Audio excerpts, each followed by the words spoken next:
ಪಾಕ್ ಸೇನಾ ಮುಖ್ಯಸ್ಥ ಅಸೀಂ ಮುನೀರ್ ನಾಪತ್ತೆ ಆಗಿರೋದು. ಯುದ್ಧದ ಸಂದರ್ಭದಲ್ಲೇ ಕಣ್ಮರೆಯಾದ ಸೇನಾ ಮುಖ್ಯಸ್ಥ.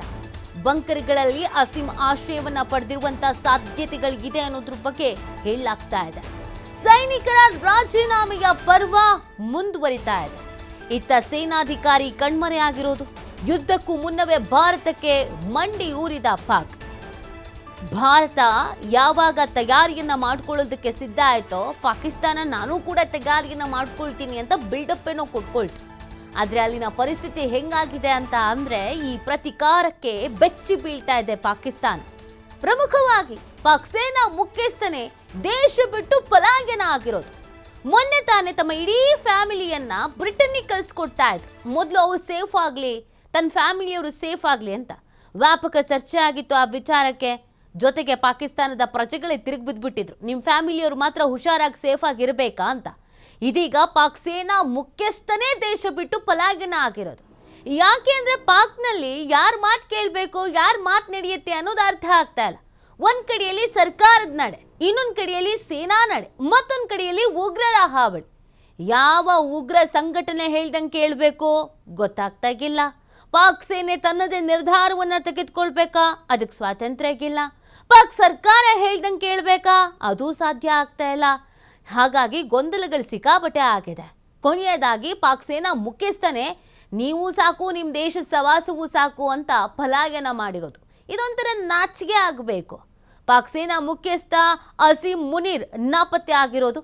ಯುದ್ಧದ ಸಂದರ್ಭದಲ್ಲೇ ಕಣ್ಮರೆ ಆಗಿರೋದು ಸೇನಾ ಮುಖ್ಯಸ್ಥ. ಇದು ಹೇಡಿತನ ಅಂತ ಕರೀತಾರೆ. ಯುದ್ಧ ಪ್ರಾರಂಭಕ್ಕಿಂತ ಮುಂಚಿತವಾಗಿ ನನ್ನ ಕೈಯಲ್ಲಿ ಆಗಲ್ಲ ಅಂತ ಹೇಳಿ ಹೇಡಿತನ ಪ್ರದರ್ಶನ ಮಾಡೋದು. ಸೇನೆಯಲ್ಲಿ ಇರೋರು ದೇಶಕ್ಕಾಗಿ ಎದೆ ಒಡ್ಡಿ ನಿಂತಾರೆ. ನಮ್ಮ ಭಾರತದಲ್ಲಿ ನಮಗೊಂದು ಫ್ಯಾಮಿಲಿ ಇದೆ, ಈಗ ತಾನೇ ಮದುವೆ ಆಗಿದೆ, ಮಗು ಇದೆ, ವಯಸ್ಸಾಗಿರೋ ತಂದೆ ತಾಯಿ ಇದ್ದಾರೆ. ಯಾವುದನ್ನು ಯೋಚನೆ ಮಾಡದೆ ನಮಗಾಗಿ, ನಮ್ಮ ಹಿತಕ್ಕಾಗಿ, ನಮ್ಮ ದೇಶಕ್ಕಾಗಿ ನಮ್ಮ ಭಾರತೀಯ ಸೇನೆ ಎದೆ ಒಡ್ಡಿ ನಿಲ್ಲತ್ತೆ. ಆದರೆ ಪಾಕಿಸ್ತಾನದಲ್ಲಿ ಉಲ್ಟಾ, ಸೇನಾ ಮುಖ್ಯಸ್ಥನೇ ಎಸ್ಕೇಪ್ ಆಗ್ಬಿಡೋದು, ನಾಪತ್ತೆ ಆಗ್ಬಿಡೋದು. ಕಾರಣ ಭಾರತದೆದುರು ನಾವು ಗೆಲ್ಲೋದಕ್ಕಾಗಲ್ಲ ಅಂತ ಚೆನ್ನಾಗಿ ಅರ್ಥ ಆದಂಗಿದೆ. ಬಂಕರ್ಗಳಲ್ಲಿ ಅಸೀಂ ಆಶ್ರಯವನ್ನು ಪಡೆದಿರಬಹುದಾದ ಸಾಧ್ಯತೆ ನೋಡಿ. ಬಂಕರಲ್ಲಿರುವಂಥ ಉಗ್ರರನ್ನ ಹುಡುಕಿ ಸದೆ ಪಡಿತಾ ಇದ್ದೀವಿ ನಾವು ಭಾರತೀಯರು. ಆದರೆ ಇವರು ಬಂಕರ್ನಲ್ಲೇ ಉಗ್ರರ ಜೊತೆಗೆ ಇವರು ಅಡಗಿರುವಂಥ ಸಾಧ್ಯತೆ ಇದೆ ಅನ್ನೋದು ಗೊತ್ತಾಗ್ತಾ ಇದೆ. ಸೈನಿಕರ ರಾಜೀನಾಮೆ ಪರ್ವ ಅನ್ನೋದು ಮುಂದುವರಿತಾ ಇದೆ.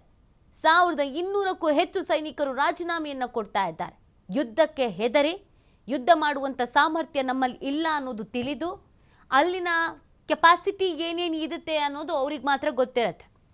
ಭಾರತದ ಬಳಿ ಏನೇನು ಶಸ್ತ್ರಾಸ್ತ್ರಗಳಿದೆ, ಪಾಕಿಸ್ತಾನದಲ್ಲಿ ಏನೇನು ಶಸ್ತ್ರಾಸ್ತ್ರಗಳಿದೆ, ನಮ್ಮ ಪರಿಸ್ಥಿತಿ ಏನಿದೆ, ಇದೆಲ್ಲವೂ ಎಲ್ಲರಿಗಿಂತ ಚೆನ್ನಾಗಿ ಅವರಿಗೆ ಗೊತ್ತಿರುತ್ತೆ.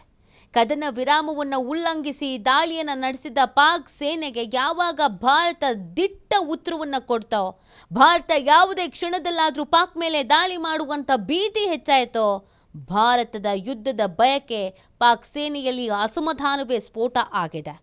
ಭಾರತದಿಂದ ಪಾಕಿಸ್ತಾನದ ಮೇಲೆ ಯಾವುದೇ ಕ್ಷಣದಲ್ಲಾದರೂ ದಾಳಿ ಮಾಡುವಂಥ ಭೀತಿ ಎದುರಾಗಿದೆ. ಇದರಿಂದ ಪಾಕಿಸ್ತಾನದ ಸೈನಿಕರು ಮನಸೋಸ್ಥೈರ್ಯವನ್ನು ಸಂಪೂರ್ಣವಾಗಿ ಕುಸಿದು ಬಿಟ್ಟಿದೆ.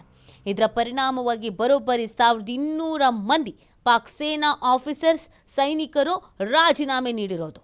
ಪಾಕಿಸ್ತಾನದ ಸೇನಾ ಆಫೀಸರ್, ಸೈನಿಕರು ತಮ್ಮ ಹುದ್ದೆಗೆ ರಾಜೀನಾಮೆಯನ್ನು ಸಲ್ಲಿಸಿದ್ದಾರೆ. ಇದಕ್ಕೆ ಭಾರತದ ಯುದ್ಧದ ಭೀತಿ ಕಾರಣವಾದರೆ ಪಾಕ್ ಸೇನಾ ಮುಖ್ಯಸ್ಥ ಅಸೀಂ ಮುನೀರ್ ನಡೆ, ಧೋರಣೆ ಮತ್ತೊಂದು ಪ್ರಮುಖ ಕಾರಣ ಅನ್ನೋದನ್ನು ಕೂಡ ಹೇಳಲಾಗ್ತಾ ಇದೆ. ಪಾಕ್ ಸೇನಾ ಮುಖ್ಯಸ್ಥ ಅಸೀಂ ಮುನೀರ್ ಮೇಲೆ ಸೇನಾಧಿಕಾರಿಗಳು ಅಸಮಾಧಾನಗೊಂಡಿದ್ದಾರೆ. ಈ ಹಿಂದೆಯೇ ಸೇನಾಧಿಕಾರಿಗಳು ಪಾಕ್ ಸೇನಾ ಮುಖ್ಯಸ್ಥ ಅಸೀಂ ಮುನೀರ್ ರಾಜೀನಾಮೆಗೆ ಆಗ್ರಹಿಸಿದ್ರು. ಈಗ ಭಾರತ ಪಾಕ್ ಯುದ್ಧದ ಭೀತಿಯ ಹಿನ್ನೆಲೆಯಲ್ಲಿ ಏಪ್ರಿಲ್ ತಿಂಗಳಲ್ಲಿ 1200 ಮಂದಿ ಸೇನಾ ಆಫೀಸರ್ಸ್, ಸೈನಿಕರು ರಾಜೀನಾಮೆಯನ್ನು ಸಲ್ಲಿಸಿದ್ದಾರೆ. ಪಾಕ್ ಸೇನೆಯಲ್ಲಿ ಸೇನಾ ಮುಖ್ಯಸ್ಥರ ವಿರುದ್ಧವೇ ಭಾರೀ ಅಸಮಾಧಾನ ವ್ಯಕ್ತವಾಗಿದೆ. ಇದನ್ನೆಲ್ಲ ನೋಡ್ತಾ ಇದ್ರೆ, ಈ ಬೆಳವಣಿಗೆಯನ್ನೆಲ್ಲ ನೋಡ್ತಾ ಇದ್ರೆ, ಯುದ್ಧಕ್ಕೂ ಮುಂಚಿತವಾಗಿಯೇ ಭಾರತಕ್ಕೆ ಮಂಡಿ ಊರಿದ ಪಾಕ್ ಅನ್ನೋದು ಗೊತ್ತಾಗ್ತಾ ಇದೆ. ಪಾಕಿಸ್ತಾನ ತಾನು ಅಂದುಕೊಂಡಷ್ಟು ಸುಲಭವಲ್ಲ ಈ ಯುದ್ಧ ಅನ್ನೋದು ಪಾಕಿಸ್ತಾನಕ್ಕೆ.